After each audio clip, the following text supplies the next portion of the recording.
आता आपण उघड टॉप 9 मोठ्या बातम्या। उल्हासनगरमधून 17 पाकिस्तानी नागरिकांना पाठवलं परत। शॉर्ट टर्म व्हिसावर नातेवाईकांना भेटण्यासाठी आले होते नागरिक।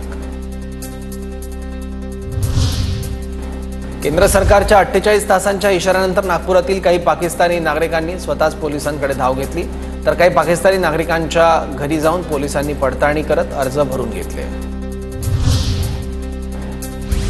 महाराष्ट्र दिनी रायगडात अदिती तटकरेंच्या हस्ते ध्वजारोहण होणार। शासन निर्णयामुळे शिवसेना आणि राष्ट्रवादीत वादाची शक्यता।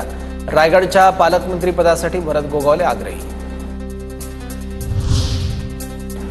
रत्नागिरीच्या निरुळमध्ये 13 बांगलादेशी नागरिक असल्याची माहिती। बांगलादेशी नागरिकांची शिक्षा संपताच मायदेशी पाठवलं जाणार। भारत बांगलादेश सीमेवरच्या बीएसएफ सुरक्षा यंत्रणेकडे बांगलादेशी नागरिकांना ताब्यात देणार।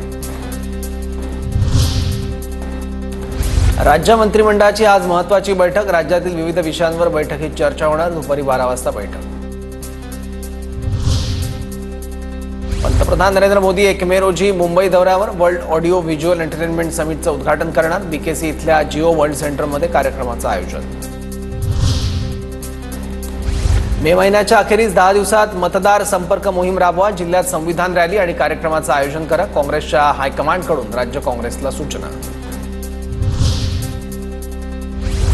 गिरीश महाजन धमकी प्रकरणी याचिका निकाली। प्रकरण बंद करण्याचा सीबीआयचा कनिष्ठ न्यायालयात अहवाल। जळगाव जिल्हा मराठा विद्याप्रसारक समाज संस्थेचा ताबा मिळवण्यासाठी विश्वस्तांना धमकी दिल्याचा आरोप होता।